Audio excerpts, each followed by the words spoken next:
Hello friends, welcome back to my channel. இன்றைக்கி வந்து நம்ம என்ன பண்ண போகிறோம்னா அரிசி பருப்பு சாதம் தான் பண்ண போகிறோம். அதுக்கு வந்து நான் வந்து பருப்பு வந்து 1 டம்ளர்னால் 3 டம்ளர் வந்து அரிசி அந்த ரேஷியோவில் நம்ம எடுத்துட்டு நான் இதை வந்து கழுவி ஒரு 20 மினிட்ஸ் ஊற வைக்க போகிறேன். அதை கழுவி ஊற வச்சுட்டேன். இப்போது குக்கர் வச்சு அதில் வந்து எண்ணெய் ஊற்றிட்டேன். இப்போ வந்து நம்ம தேவையான இதெல்லாம் பார்த்துக்கலாம். வெங்காயம், தக்காளி, பூண்டு, ஒரு கொஞ்சம் வத்தல், அவ்வளோதான் எடுத்துருக்குறேன். இப்போது எண்ணெய் காயட்டும். எண்ணெய் காஞ்ச உடனே கடுகு, உளுந்தம் பருப்பு நம்ம ஆட் பண்ணிக்கலாம்.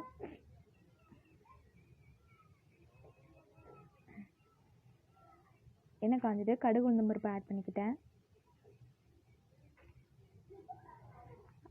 அது நல்லா பொரிஞ்சிட்ருக்கு.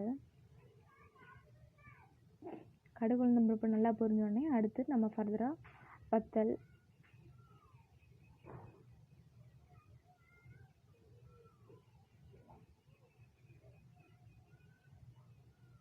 வத்தல் ஆட் பண்ணிக்கிட்டேன்.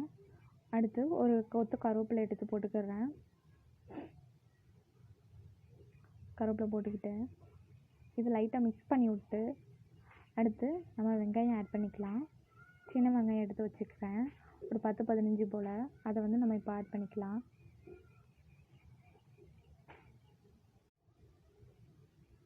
ஆட் பண்ணிட்டேன். அது நல்லா வதங்கட்டும்.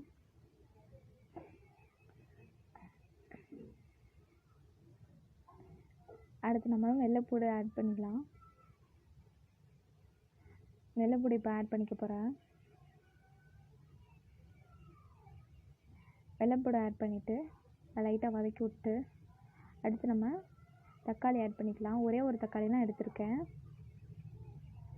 ஆட் பண்ணிக்கிட்டேன். அதையும் அது நல்லா வதங்கிட்டு இப்போ வந்து கொஞ்சமாக பெருங்காய பொடி சேர்த்துட்டேன். இப்போ வந்து அரிசி பருப்பு வந்து களைஞ்சி வச்சுருக்கோம்ல, அதை நம்ம இப்போ இது தட்டிக்கிறது.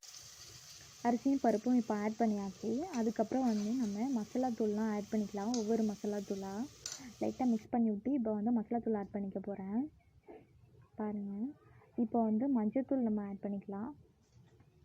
1/2 டீஸ்பூன் ஆட் பண்ணியிருக்கேன். அடுத்து மிளகாய் தூள் ஆட் பண்ணிக்கலாம். அதுவும் 1/2 டீஸ்பூன் ஆட் பண்ணியிருக்கேன். அடுத்து சாம்பார் தூள் வந்து 2 டேபிள் ஸ்பூன், அதையும் போட்டுக்கிறேன்.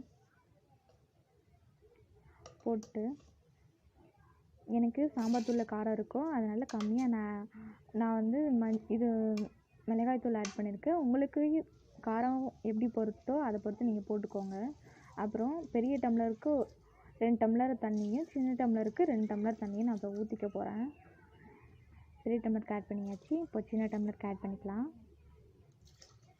ஆட் பண்ணியாச்சு. இப்போது நம்ம சால்ட்டை சேர்த்துக்கலாம். சால்ட்டு சேர்த்தாச்சு.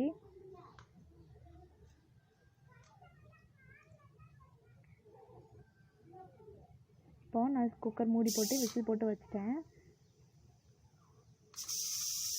கேஸ் ரிலீஸ் ஆகிட்டு இப்போது கரெக்டாக வந்துட்டு நீங்களும் உங்கள் வீட்டில் இதே மாதிரி சாம்பார் சாதம் செஞ்சு அசத்துங்க. நான் இது கூட சைடிஷ் வந்து பிக்கல் எடுத்திருக்கேன்.